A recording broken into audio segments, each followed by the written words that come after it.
Welcome back to Feed Your Soul. I'm so excited. This is episode number 3, and I have got an amazing guest here who I've actually known for quite a long time, and his name is Jason Podollan. Thanks for having me, Serena. Thank you for coming, Jason, and agreeing to do this with me. Did I have to twist your arm a little bit, or? I think it was an easy sell, wasn't it? Yeah, Okay, so before we get started with all of our guests, I like to get them all relaxed and everything. So we do something that's called a soul second. Oh, geez. Yes, he has no idea what's coming. We're gonna play a tune and we're gonna do a chair dance. Chair dance.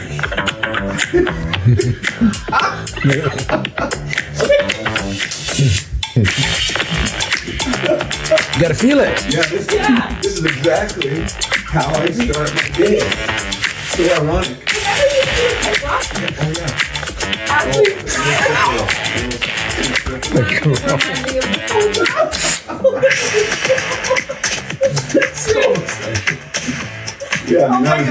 Oh my god, see? Yeah. Are you warm? Do you feel good? Yeah. See, now I already did that for 5 minutes before I came over, so it's just like a repeat. Oh my god. Feed your souls up, because I think you were really feeling it, Jason. Yeah, I think there might have been a watermelon on my head. There might have been. We were in Hawaii, actually, as a couple, like him and his wife, and me and Ryan, me and my husband, and all of a sudden we love to dance, because his wife loves to dance, I love to dance, and sometimes you guys do too, I think. Well, you busted out. The timing's right. It's the timing's right.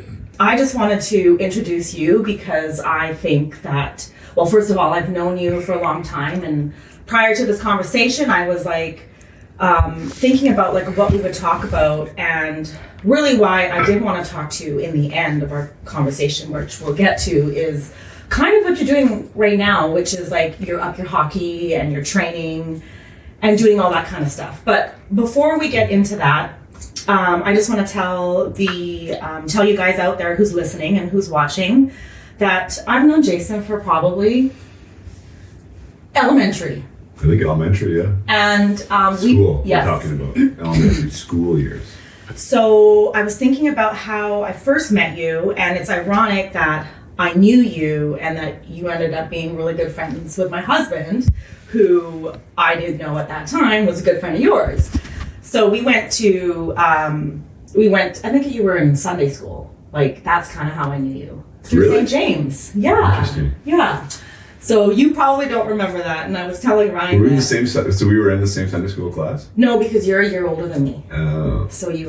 But of course, I told Ryan, I remember sitting at church one time, and then you see these blue and white jackets. Oh, from the Vernon, yeah, Pee-wee's hockey team. Pee-wee hockey, and I don't even know anything about the sports, right? But all of a sudden, the sports. All of a sudden, I see, these, good-looking guys in these, white, and Ryan's they had leather string on the sleeve. I'm they sure did. Those are coming back now. They are? Yeah, they're the kids are doing it as more a retro look, and it's so vibrant. Yeah, oh, and you're going to feel it, right? It's yeah. Amazing. So I told him about that, and then I said to him, I would love to find a picture of you guys from when you were younger. And so he, gets on his phone, Mr. Ryan, who's not usually hey, let me find it for you. Yeah. And he finds the 1990 PV Champions photo. Sweet. I could have brought the jacket for you, too. To really go back. Darn! You have to take a photo, and we'll have to post the jacket. I will post the jacket. I looked at the photo, and, you had a C. You were captain that year. One of the years. Yeah. So I think that year you were captain, and then it was so cool to see Ryan was there and all the guys that you kind of hang out with. Yeah. How about this I'm going to take over. No, go ahead. Because she's not about the sports, as she's already said. But this Pee-wee team from Vernon, 35,000 people, had 3 players go to the NHL from the team. Wow. That is so rare and so unheard of, and that was super special from that team. Which I looked at the photo, and it was pure talent. There was you, there was Brad Larson, Higgy, and Matt Higgins. Yeah, Mike Ford went to play University of Michigan State. Yeah. Even how many guys went to play junior, your husband? Yes. Played junior, and yes, so, and it was Jeff Shepard played. Yeah, a lot of talent. I feel your guys' team, your camaraderie that you built way back then, I admire what you guys have continued on as friends, because every year they do a golf tournament that's called Tin Cup, And we got like, my husband and I got married 23 years ago, and that was that no, you'd done that before. Yeah, we did it before that. Yeah. So 20. We're like almost approaching 30. 30 years. Yeah. So these guys all get together, hang out, and I just think it's so amazing. That's what sports will do for you, the sports. It's kind of like what you had going on at Seoul, right? You have a community, especially if you win something, like we won a provincial championship. I don't care if it was 12 years old or 13 years old. Like that's a massive bonding experience. Yeah. And, what you got to go through to do that, to accomplish it. I mean, there's something about that just doesn't leave. So, no. And the bonding helps, don't you find too, with like the mental aspect of health and wellness? Do you find? In the context of what? The context of anything, like just having a team, being together, finding a place to belong. Oh yeah.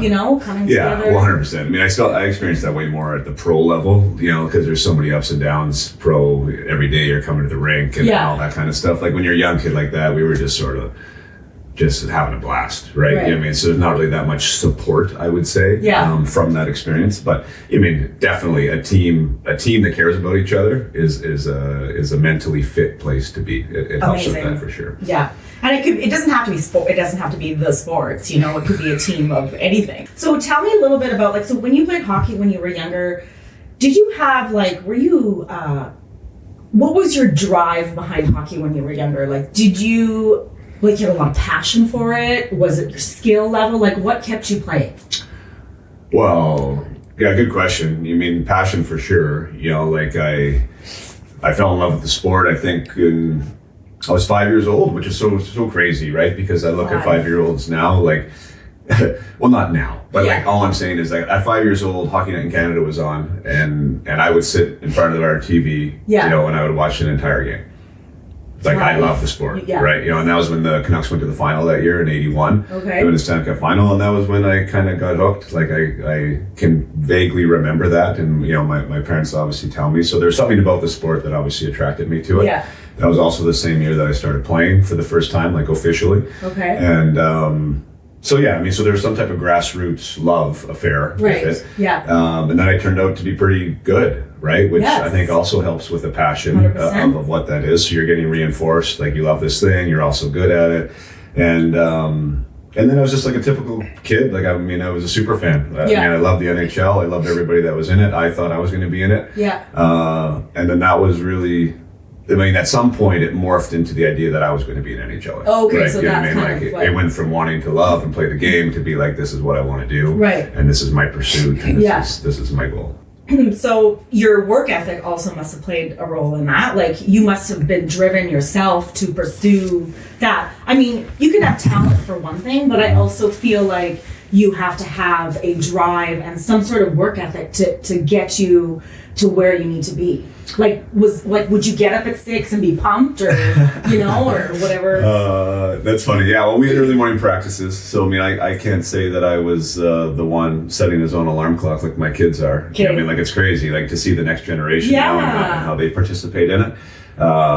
I was always I was listening to Canucks games on the radio until 10 o'clock at night, 11 o'clock at night. Wow. So I didn't getting up early in the morning very much, but that's nothing to say about my work ethic though. I believe, from when I can remember, I was a hard worker. I remember doing things that other kids weren't doing for sure. I had my rollerblades when I was 10 years old, and I would be going out and doing I would be training, timing myself on 5-mile runs up in the middle of BX, right? That wasn't. No one told me to. But see, so you had that drive. Oh yeah, well for sure. There was an idea that to be the best, which I really did want to be. Yeah. That was kind of, it wasn't just making the NHL in a lot of aspects. It was I want to be one of the best, right? And so you get that idea. I remember. You remember where I lived? Maybe I lived at the top of this hill. I drove with my boys about it all the time, and it was. It wasn't a normal hill. It really was probably 20% grade. It was maybe a kilometer long. And so coming home from school, in elementary, or elementary is when it first started though, it would be an internal competition to not stop and not to ever walk my bike. And so there's kind of some things, I don't know if that's inherent, if that's just in me. It is in you. Or if it's kind of something that was also developed. And because that's something that I really talk about now. We talk about the mindset aspect of life, right? Yeah. There's always little mini choices all the time, right? So for whatever reason at 9, 10 years old, I had this little choice that this hill wasn't going to beat me.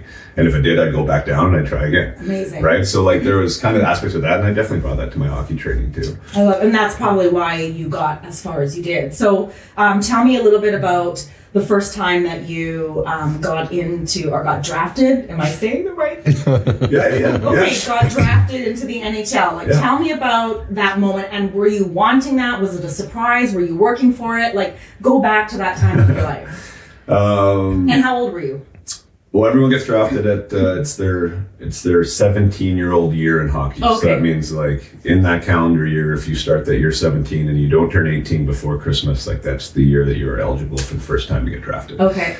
At that point in time, I had just finished my 16-year-old season in the WHL. Okay. So that's a tough league to play in at 16. So if you're playing in it, you're kind of you're thinking you're on the right path. Okay. And you played with Spokane? I played in Spokane, yeah. And that 16-year-old year, I scored 36 goals. I think that was the second most in the whole Canadian Hockey League. So that means like WHL, OHL, QMJHL. So like I was recognized as one of the best players going into the next year. And so I made the national team for Canada. So we went to Japan that summer. Yeah, right. So that was cool. So it was like under 18, like the national team for under 18. That's amazing. Yeah, it was super special. There's a lot of stuff that was like telling me that, you mean actually, and then the Hockey News does their reports, and I was supposed to be a top 10 pick the next year, and maybe even as high as kind of top 5 in some areas. Anyway, so when the season starts, and that was sort of like my first kind of taste of it. Well, taste of adversity, really. Like it was. So I had all these signs and all this expectation and all these things that were supposed to be happening, and then the season didn't start off great. Yeah. I had a really hard time with the coach, which people who are in sports, or even like I guess in corporate, if you have a boss that it was a hard time. I couldn't get on the ice. It didn't seem like there was much compatibility there. There was some strife between my dad and the coach. There was like this triangle, and my dad wanted me to get traded. The coach was like sitting me out at times. So anyways, it was really tough, right? You're a 17-year-old kid. 100%. And like not only is your kind of your goals and dreams are on the line, but there's also like the really tangible idea of like there's dollars and cents on the line too. I mean, the lower you get drafted, the less money you're going to get, and all this kind of stuff, right? So so it was tough. Like my dad wanted me to get traded. Was like very adamant about it, like big arguments at home. You shouldn't be here. I wanted to stick it out, so there was that internal kind of thing of like, well, no, I want to figure this out. Like I want to be here. This is where it should be. Anyways, I mean, at the end of the day, I stayed. The coach ended up quitting, which was like super kind of crazy. That's a whole nother story. But like he kind of announced his departure right before a game. We had a new coach come in, and so it went okay. Like the draft year went okay. I ended up scoring 29 goals, which was 7 less than as a 16-year-old, right? And then the draft story is like really bonkers, which we don't think we have time for. But like we have all these meetings, right, heading into draft, and so like my stock I'd lost some stock, right? Meaning like I didn't have a great season. And so I knew I was going to go somewhere still relatively high and something you could be super proud of. But the question was where. And the Toronto Maple Leafs shook my hand like the night before, like the draft. I had a one-on-one meeting with the manager. He said, we're going to take you with our first pick tomorrow. And, we don't think we're going to get you here, but we're going to trade up and try and get you. Anyways, long story short, they never took me. I thought that he told me, shook my hand, looked me in the eyes. And anyway, so that never happened. So then once that, well, it was really shocking. Yeah, it was, it turns out that their head scout actually passed away from a heart attack the week of, and then they had this like internal, like he told me, like the GM, who was Cliff Fletcher for the hockey fans out there, took me aside after the draft and he said, we actually decided to pick his guy, like in memory of him. So he's like, I'm so sorry that, I'm so sorry that we never took you, and I told you that, but I mean, that's what we decided to do. So like crazy, like that's so crazy too. Like even how the context of the story, everything's crazy. Yeah. So from being like potentially like Toronto's first pick in the first round, like what that would have been, to being Florida's third pick, 31st overall. So that's where I ended up going. The 31st overall to Florida. But you ended up back in Toronto. Yeah, they ended up trading for me. So Cliff ended up trading for me and ended up getting the guy that he wanted. So that was cool. But yeah, I mean, to answer your question, that was so weird. And I've said this on my podcast before, is like expectation is everything. Because like 31st overall in the world is like ridiculous. Yeah. If you actually just put that in and of itself. Yes. But if you think you're going to be 14th overall, and then you wait for 2 hours, like it's absolutely devastating. Like it was actually probably one of the worst days of my hockey like that whole scenario on that night, like I'd never been really, I was crushed. Yeah, crushed, absolutely crushed. So, I mean, kind of weird. Like now I'm super like, hey, awesome, right? 31st overall, that's great. Yeah. You know what I mean? Like what an honor, you know, what a privilege, like all those other things. But in the moment as a 17 or 18-year-old kid, like I was like gut wrench. But what a perspective shift. I feel like as we get older, like we continue to look back at our life. And I always think like when I'm going through a hard time, I'm like, but I've always gone through it. Do you know what I mean? Like I always feel like, yes, I've been crushed, but you know what? I can get through it because I have in the past. Yeah. So you must share that with your kids that you coach, right? Like, you know, even feel that feeling of being crushed because at 17, you're so young. Like you don't even know what that feeling is. And you feel like you've lost everything, you know, because you don't even know how to cope with grief, you know? Yeah. And then now as you get older, you're like, oh my God, I was amazing. 31st, you know what I mean? You're like, holy crap, like what a different like perspective. But I think that's part of like, as we get older and we get a little wiser and I think you can't really, I mean, you can tell people, but sometimes I feel like you can't really, tell them how they feel unless they go through it. Do you know what I mean? Yeah. Like a lot of people would say things to me like, oh, this is what you should be doing. I'm like, oh no, I'm fine. Then all of a sudden, you know, crash and burn. I'm like, oh, right. Yeah. I think the challenge is for me, like when I mean, it wasn't like this long drawn out. Yeah, right. No, you know, I mean, it was like days, and then it was like, then you're back in the fight and you're doing the thing, right? You have to be. The thing that I guess I would say is when I do work with athletes now, and the idea is like that we're all human, right? You're gonna, the idea of mental toughness and like, you know, fortitude and resiliency, those are all great words. But like everyone is going to have some capacity for depression or feeling not great or, you know, I mean, being let down. The question is, I say, and it's a hockey term, I say like, how long does it take you to close the gap? Yeah. So like, how long does it take to get back on your feet? I love that. Right? And I guess that for me, and that speaks to me in my language, because that's the competition aspect of it. Right? So yeah, allow yourself to feel, but then also understand that however long you want to wait in the weeds or in the hole, I mean, that's on you, right? And you're not being your best, and you're not getting things accomplished. So like, and then you try and help them with strategies and stuff to get out of that. But, right. I think when you can gamify things, at least for me, great. I think. No, especially in what you're doing, and they can understand that scenario a little bit. That's amazing. So, so you played in the NHL for how long, and how many teams did you play? Well, yeah, I didn't play long enough. I played 41 games. That's another one. Like as I was playing, and when I retired, it was like almost disappointing and embarrassing in some ways. But 4 different teams: the Panthers, the Maple Leafs, the Kings, and the Islanders. And in the minors for all those teams. So I played 10 years professionally. You know, ended up going to Germany, and I mean, hockey. Paid for a lot of things for me. So, I mean, I was super fortunate and got to see a lot of amazing places. And it wasn't like I said, it wasn't the NHL career that I wanted or what I think it could have been.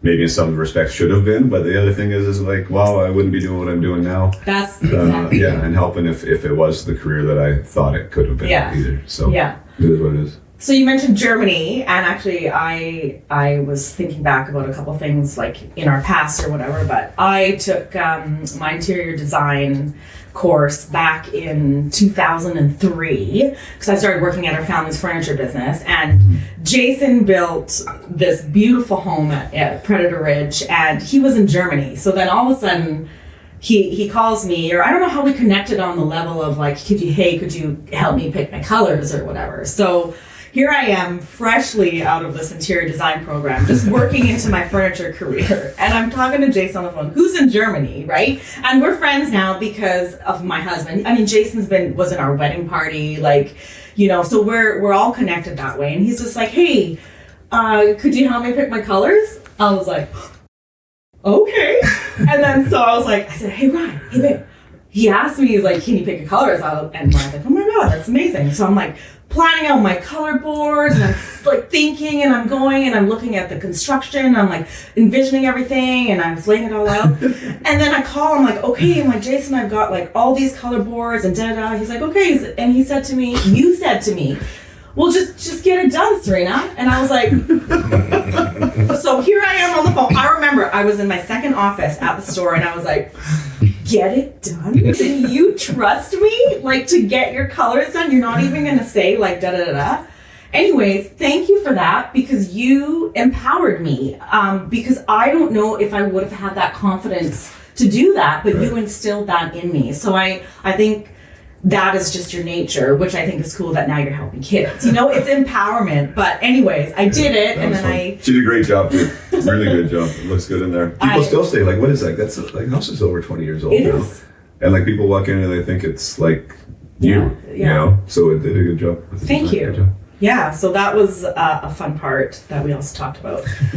Okay, so after your hockey career, you then came. Okay, you met your beautiful wife. Yeah. Yeah. Which I met her for the first time in Seattle, probably. Oh gosh. 20 years? She was 18 something like that. Yeah, so all of a sudden Jason gets this, girlfriend from LA, and we were like, who is this girl from LA? And she's a dancer. Anyways, it ends up to be that she's just an amazing person, and her and I were like two peas in the pod because we love to dance and we're just kind of the same, kind of. So we've had some great times together, and then you guys got married, and then have how many kids? Three boys. 3 boys. 40 months from front to back, especially when you go through the old photos and videos, and it's just mayhem, at all times. Yeah, and you're like, how did I even do that? Oh yeah, you don't even know. You don't even know what's going on. You don't even realize what's going on. But these 3 boys are amazing, and they're in hockey, all 3 of them? Yeah, they're all in hockey. They're all following in my footsteps. By choice? They love it? Well, it's kind of funny. I mean, I don't know, people who maybe are around hockey guys, or maybe I don't even know what my impression would be. What would be your impression? Do you think I'd be somebody that I'd be putting them on skates when they're 2 and running out there and shooting pucks with them and stuff, or what? I don't know if you'd be forcing them to do it, but I think that there'd be the non-verbal communication. Right. You know what I mean? You'd be like, hey, let's go get your skates on. Maybe you'd slide the skates. Right. Hey, you want to put the skates on? I don't know, but maybe that's what got them. But also, when you're growing up and you're seeing your dad, or you being the dad, who was in this NHL career, I think it would be very inspiring, and maybe it got them curious. Yeah, I think that was probably it, because Sarah, as you said, from LA, she did grow up in Michigan, which is a very hockey state, but she knew nothing about hockey. She knows nothing about the sports either. And I was done with hockey when we met, right? So there was that wasn't even a thing with our relationship, me being a hockey player. Yeah. And then when she was up here, and then we had kids, and she wanted to be on the ski hill. She was like, let's be a skiing family, and you know it is here in Vernon, right? It gets really socked in, and you don't see the sun or the sky, and so I was like, yeah, let's do it. I was really completely impartial to it, and was pro, let's do the ski thing. Yeah. And but try as we might, that was just it was so funny. I can't see her on skiing. Well, she just screams her whole way down the hill, which is awesome.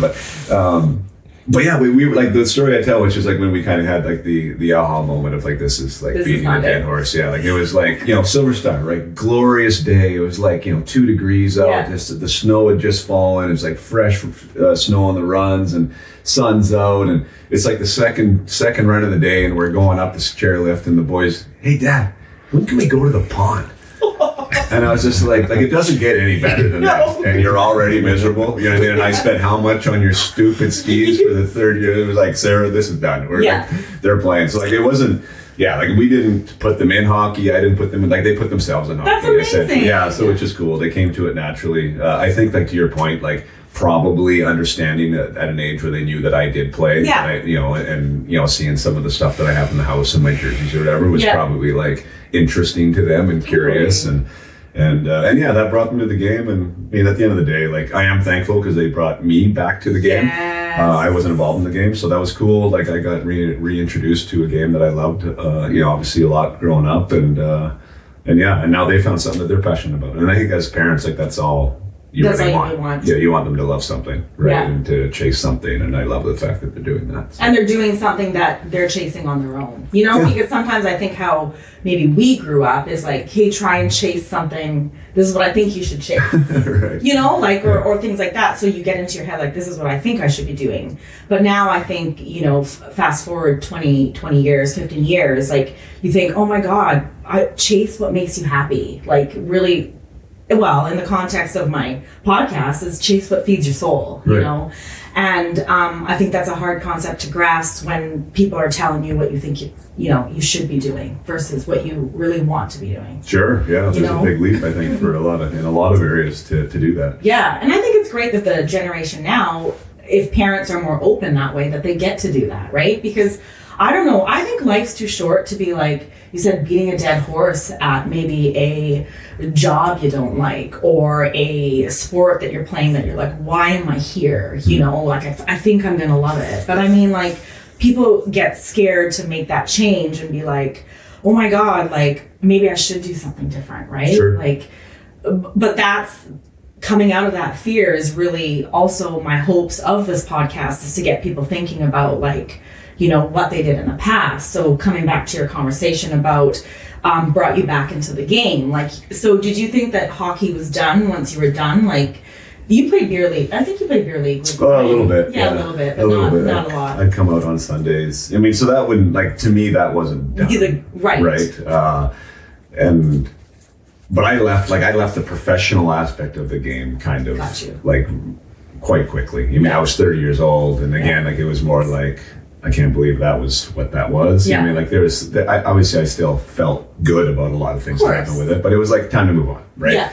And that was sort of where I was. I was always super curious and interested about tons of things, and still am, right? Yes. And that I feel that's part of my We've personality. always been like that. Yeah. So, and I think that was, I mean, so there was no identity crisis. For a lot of people there is, you know, and I think with regardless of any sport, but I definitely know hockey because I'm around a ton of hockey players, that's all you've done until X amount of years old. Right. That's what you are. Yeah. That's how you identify, and now you're not. So now what? You know? I didn't have that necessarily. I was almost like the other way around. I'm like, okay, I'm going to go to, you know, I was like, higher education, I'm going to university, and I'm doing this. And I mean, there's so many things that were interesting to me. So I left the game, and I was like looking forward to like whatever life was going to bring. And obviously dabbled and did lots of other stuff.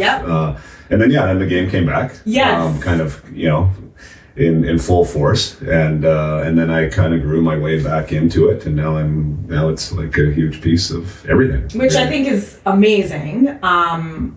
Like, I admire what you do, and I like talking to you about coming on Feed Your Soul. I'm going to share the full conversation.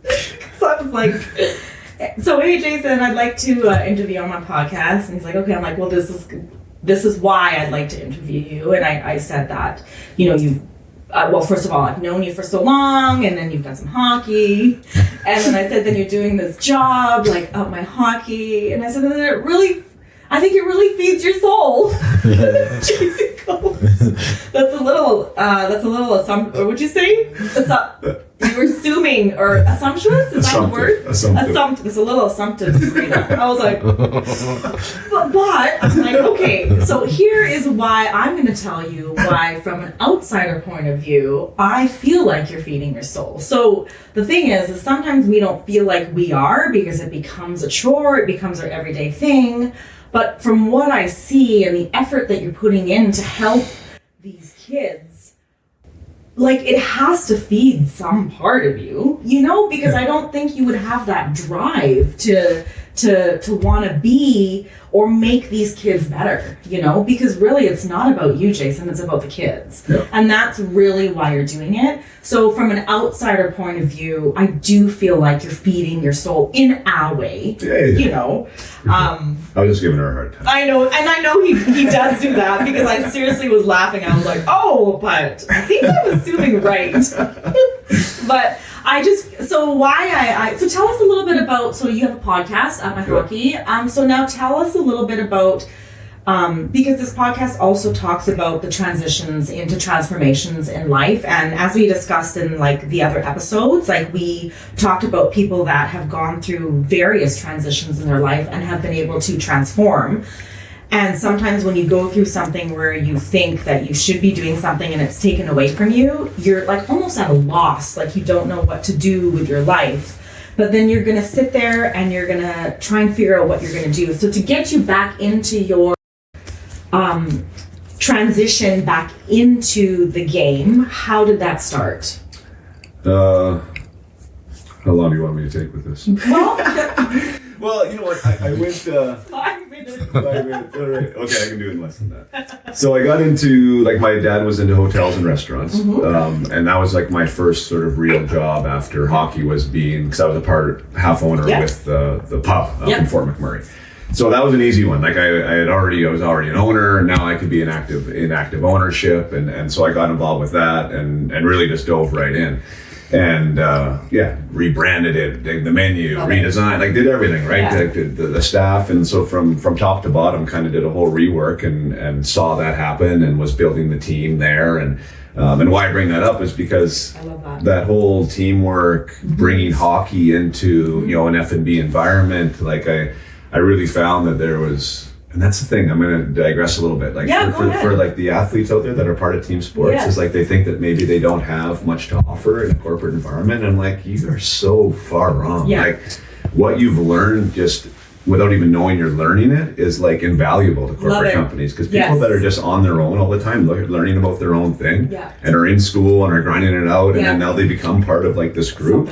That's foreign, and they don't know like the little interpersonal connections that matter, and how to be a part of a team, and how to play a role, and I mean all these things. Anyway, so bringing some of those concepts to F&B was like really rewarding, and then my role within that whole thing grew.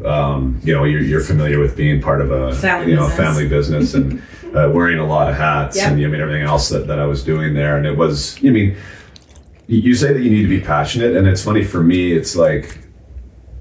I have this saying, right? Like, never half-ass anything. Always use your full ass. Yes. But what's the truth? But for me, there's enough power in that to do that. Like, did I absolutely love F&B, or did I absolutely love hotels? Like, not really. Did I like being in the office where I was at where my dad had? But I love the idea. I love the idea of the grind and and crushing it. Too. So for me, like, there's passion in that. Yes. You know what I mean? And that can feed your soul to a certain extent. Jason. Right? That's a very good point. So, but from there, like it turned out to be a little bit of a dead end. I knew it wasn't like really going to be something long term. And then that was like that was my big decision, right? Like, now what? Now what? Yeah, like, now what? Now what am I going to do? Now what? So the lessons I took from that was that I realized that I was good at making people better. Amazing. Like, that was one thing that I found a lot of like joy in that. You know what I mean? Like, seeing people see strength in themselves, helping them become a better version of themselves, helping them, feel good about what they're doing, and whether it's a housekeeper or a front desk person or a waiter or a chef or whatever, right? Everyone has their own. They want to be better, right? Even some that don't even know they want to be better, but when you can make them better, it's pretty cool. Oh, that's the best. So that was like, I was like, all right, I'm good at this. I seem to be being able to connect with people. And then I was going through like late 30s, like kind of not in shape as much as I was anymore, and in this sort of transitionary phase, just physically. And so I got back into health and fitness a lot. So, that was obviously a huge part of my life forever. And then I took a kind of a backstage, and that connected to me I'm going to be a life coach for CEOs, male CEOs, right? Like, to help them get their stuff back together, help them connect everything. And so that was like a 2 or 3 year thing where I explored the idea of one-on-one coaching, right? Not even knowing that I was really doing it. And it was, I was successful in it. But in one of the seminars that I was doing with some coaches to learn how to be a better coach, this kid that was filming the things that was going on, and he knew my story, was a huge hockey fan. He's like, why aren't you doing this for hockey players? Nice! And I was like, why aren't I doing this for hockey players? Because it just made way more sense, right? Like, I had like 20 years of experience that nobody else has in the world, right? Like, it's such a finite, small... Well, you got your market. It's like, it's your but market. I'm just saying, like, my own life history, right? That's stuff that you can't go to university for, right? Like the draft story I told. Yes. You mean the amount of teams I was on, the ups and downs, the trades. So, you don't... Like, you lived it. Yeah, as a hockey player, like... that's invaluable, and I didn't recognize that as much, right? So now I could connect the dots of like, okay, I'm good at helping people be better. I also have this life history of hockey. Hockey players need this right now. Like, they're not as resilient, and they're not as mentally tough, and these things that that I think that the current market needs. So, anyways, it was like a kick in the butt. And he was also the guy who was like, and you should do a podcast because I think you speak fairly well, and I think you'd be good. And I'm like, really? Yeah. So like, yeah, it wasn't even my idea. I was kind of like, I was coachable in that scenario. I'm like, all right, I'll try this out. And so 140 episodes later, you know, like that's part of it. And, you know. I think that is so awesome. And what I love about that story is that someone else gave you the answer. And I do find that, like, from being out there is to, if you're open to like receiving messages, and if you're open and you're available to listen to what people have to tell you, you're gonna soak that in. Yeah. So if you weren't at a stage in your life and that guy told you that, you were at a stage in your life, maybe you weren't ready for something, you probably would have been in your ear, out the other. You know what I mean? Mm-hmm. Like, because you wouldn't have been able to grasp that understanding of someone seeing something else in you. So sometimes searching within is hard, because it's like a hamster wheel. You're like, oh my God, like, I don't know what I'm doing. Like, you did hockey for so long. Why didn't you think about that? Yeah. But it takes an outsider to come in and be like, hey, this is what I think you could be good at. So, you know, like if you're frustrated or something and you don't know what to do with yourself, just take note of what people are telling you, you know, like, and don't say they're telling me to be this. Like, take it as you want, but sometimes there could be a little golden nugget in there and you're going to be like, oh my gosh, like, that could be me, you know? And look what you did, 140 episodes. Yeah. There's a growth there, right? Like, I think in the maturity level. I don't know, you say in one ear out the other. Like, I was thinking about that. Like, I find that when I'm not at my best, it's not even coming in. And I think most people can relate. It's like you have this internal, and it's like doesn't even come in. Yeah, right? And that's something that I try and practice all the time. Good. I mean, being collaborative and like really asking, and well, you know, I'm a question guy. I like to ask questions and I like to hear the answers. Yes. I mean, that's why I ask them. Yes. So yeah, and this was like, I didn't see that in myself, because I think maybe I hope I was able to share that. Like, I wasn't necessarily proud of my hockey career. That's probably why you didn't even want to go into it. Well, yeah, right? and like, who would want to listen to my podcast? I'm a guy who never made it, you know what I mean? And or never made it the way I wanted to. Yeah. And, you know, I had all these, you know, downfalls and didn't play as many games as I wanted to. So, like, for me to see myself in this position, I couldn't see it, right? Because I didn't see it in me. And then, but he was able now to turn the page and be like, no, this is exactly why you should be behind a mic and talking to kids. And it was like, oh, okay. And that was the one where I was like, all right. But then there's definitely a vulnerability in that, and there still is, right? Like, to do that and be like, okay, yeah, maybe somebody will want to listen, maybe someone will or won't, but it's like, do it. But you proved that it's the truth. Like, you know what I mean? Mm-hmm. Like, I feel like if you feel like by making yourself vulnerable, like, I feel like that is what attracts you to people, because there's so much in this world that is so fake now, and so like, you're not sure if that's legit. But when you come out there and be like, this is who I am, and you mentioned we're just humans, you know, like, we're learning,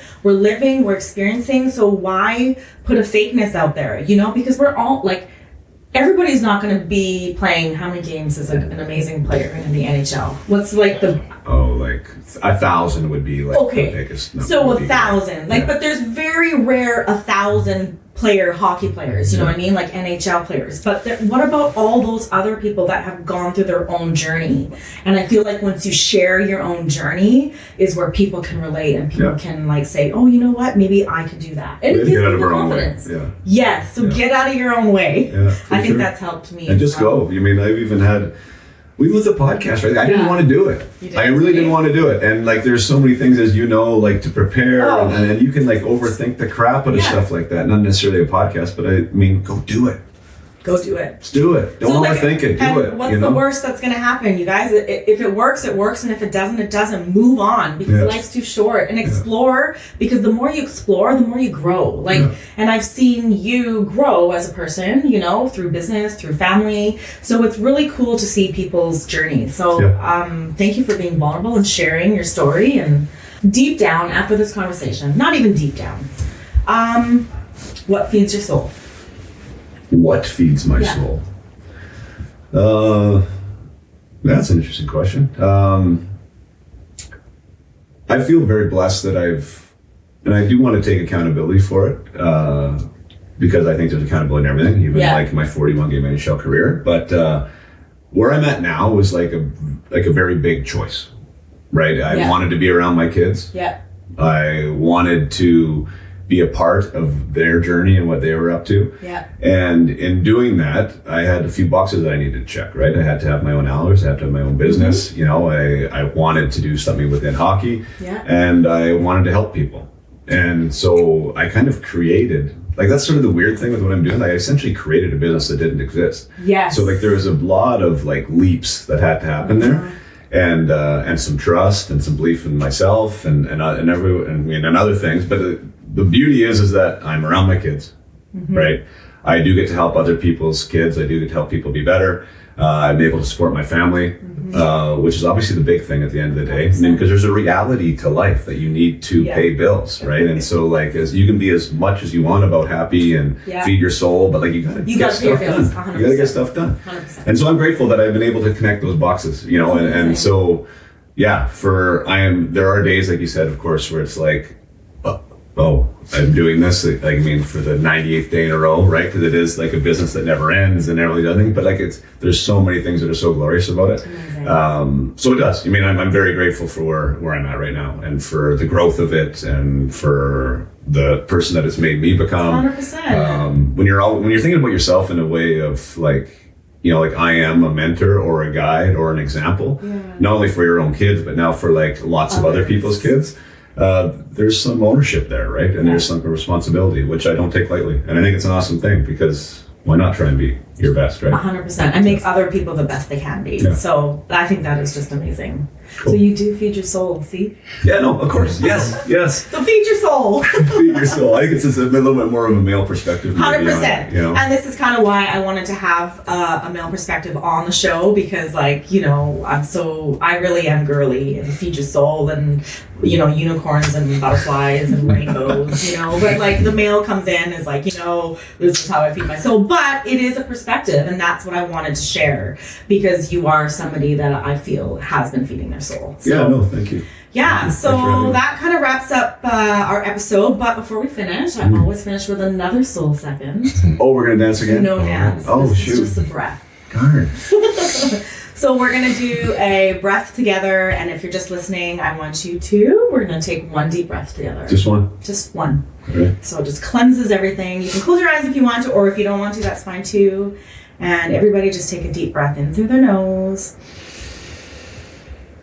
And exhale however you like.